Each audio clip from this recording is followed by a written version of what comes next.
Hello everyone, this is Riya Singh, the currency analyst for Nirmal Bank. So let's look at what has happened in the budget today. The finance minister has unveiled a 45 trillion rupees spending budget for the next fiscal year starting April to boost the economic growth while aiming to lower the fiscal deficit before the election due next year. So this is the last budget for the Modi government before the election takes place next year.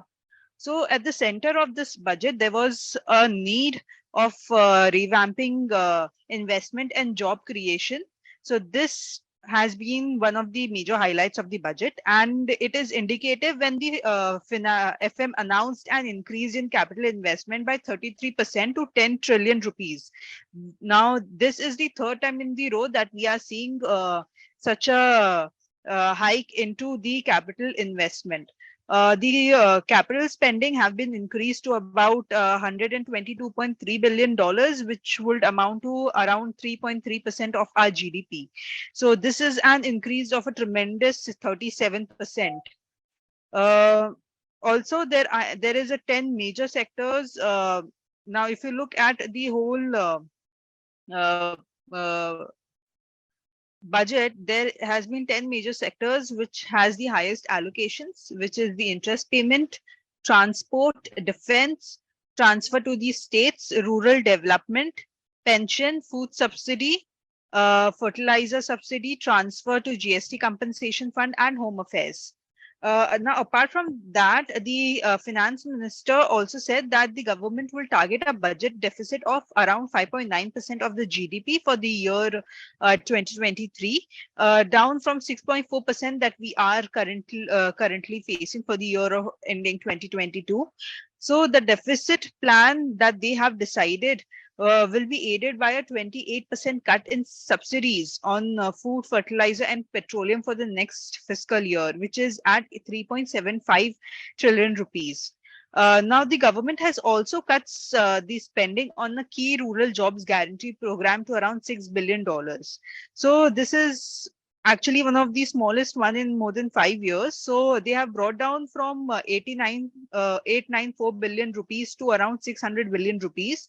Uh, these are the cuts that have been done on the subsidies in order to get the budget deficit a bit down from what we are currently facing right now. Also, if you look at the government gross borrowing, so they have estimated in the budget to be at around 189 billion dollars for the next fiscal year. So the net borrowing we could see at around 11.8 trillion rupees. This is the highest debt burden that we have seen so far, and the debt burden and the weak debt affordability will actually put on constraint to offset the India's fundamental strength, including whatever the growth potential that we are seeing and the deep domestic capital markets, and the resilience that we have seen in the past financial year. So this could dampen somewhat of the positive vibe or the positive sentiment into the economy. So while the commodity prices and the US dollar have retreated in the last quarter, if you look at the Indian rupee performance, it has failed to fully capitalize the fall. Now, why? Because the RBI has been intervening very actively into the market, and it has if you look at the momentum of the rupee, has set a benchmark of anywhere around 81.50. So whenever there is a fall that has happened, it comes in to revive its forex reserve. So I think if you look at the whole rupee momentum, it could, the baseline is that it shouldn't fall below 80. So fiscal deficit will also, apart from that, we are seeing fiscal deficit to continue to remain high as the need. But in order to get the rupee towards the appreciative side, it needs to be brought down, as it does create an imbalance on the overall saving investment balance, and also, hurt the CAD improvement if we do so. And then there is also a question of inflation. So whatever the efforts have been made by the RBI to bring down the inflation, somewhat falters that as well.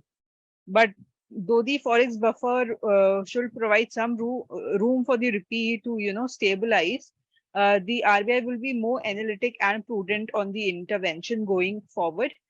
because it sees that as the dollar has come down from its highs, it is stabilizing at around 100, and the oil has been stabilizing right now. We are not seeing any aggressive tick into the oil prices. I think RBI now will take a seat back from the intervention, and like said, 80 level should remain as a benchmark for the rupee. Shouldn't depreciate below that. We are not seeing it depreciate anywhere below that in the entire fiscal year. It should again head towards 83 to 83.50. That's the cap that you can put for the Indian rupee, at least in the first half of the fiscal year.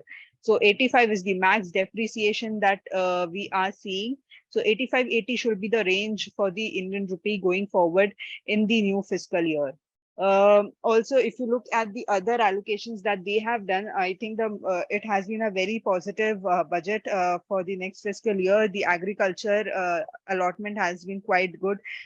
They are working towards whatever the allocations have been made is towards lifting the lower pyramid of the entire demographic that we have.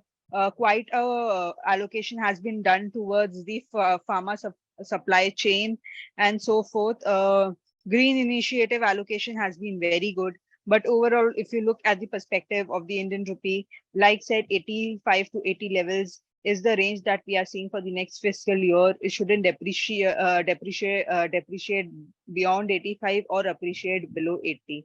I think even if it does, that will be a signal for the RBI to come in and replenish its forex reserve in order to prevent the economy from any sudden shocks. So that's all on the currency and the budget front. Thank you.